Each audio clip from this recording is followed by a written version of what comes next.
മുഴുവൻ വനിതകൾക്കും ട്രാൻസ്ജെൻഡേഴ്സിനും KSRTC ordinary ബസ്സുകളിൽ സൗജന്യ യാത്ര അനുവദിക്കുന്ന കേരള സർക്കാരിന്റെ പ്രിയദർശിനി പദ്ധതിയുടെ ജില്ലാതല ഉദ്ഘാടനം റവന്യൂ വകുപ്പ് മന്ത്രി AP Anilkumar Malappuram KSRTC bus terminal പരിസരത്ത് നിർവഹിച്ചു.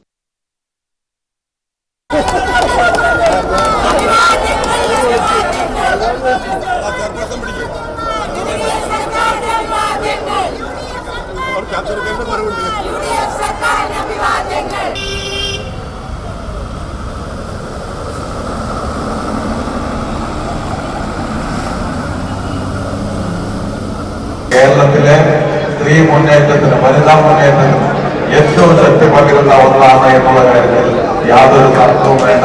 ഇത് കേരളത്തിൽ നിന്ന് അമ്മമാർക്ക്, സഹോദരിമാർക്ക് ലഭിക്കുന്ന ഏറ്റവും വലിയ ആദരവാണ്, അംഗീകാരം. ഇത് പലരും അതുമായി ബന്ധപ്പെട്ട കാര്യങ്ങളൊക്കെ പറയുന്നത് മാധ്യമങ്ങളിൽ കണ്ടില്ല.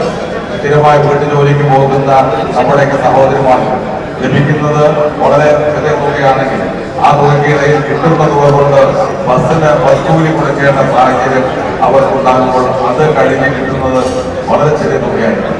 ഇന്ന് നമുക്ക് അത്തരത്തിൽ തൊഴിലിന് പോകുന്ന ഒരു സഹോദരിയെ സംബന്ധിച്ചിടത്തോളം അവിടെ നിന്ന് കിട്ടുന്ന പണത്തിൽ ചില്ലിക്കാശ് പോലും ബസ് ചാർജിന് വേണ്ടി കൊടുക്കേണ്ട എന്ന സാഹചര്യം ഉണ്ടാകുമ്പോൾ ഉണ്ടാകുന്ന വരുമാനമാണ് ഒരു കുടുംബത്തിനുണ്ടാകുന്ന ഏറ്റവും വലിയ. പദ്ധതിയുടെ മലപ്പുറത്ത് നിന്നുമുള്ള ആദ്യ ബസ് സർവീസ് മന്ത്രി ഫ്ളാഗ് ഓഫ് ചെയ്തു. ആദ്യ സീറോ ടിക്കറ്റ് മലപ്പുറം നഗരസഭ ചെയർപേഴ്സൺ അഡ്വക്കേറ്റ് വി റിനീഷ റഫീഖിന് നൽകി ഉദ്ഘാടനം നിർവഹിച്ചു. മലപ്പുറം നഗരസഭ ചെയർപേഴ്സൺ അഡ്വക്കേറ്റ് വി റിനീഷ ചടങ്ങിൽ അധ്യക്ഷത വഹിച്ചു. മുൻ MLA P. ഉബൈദുള്ള, നഗരസഭ vice chairperson Jithesh Anil, standing committee chairman Haris Aamiyan, ward councillor Najma, Malappuram KSRTC assistant transport officer MV Anas, രാഷ്ട്രീയ കക്ഷി പ്രതിനിധിയായ കാർത്തികേയൻ, തൊഴിലാളി സംഘടനാ നേതാക്കളായ സെൽവരാജ്, സന്തോഷ്, രാജേഷ്, യൂസഫ്, ഫൈസൽ, ഷിഹാബ് എന്നിവർ ചടങ്ങിൽ ആശംസകൾ അറിയിച്ചു.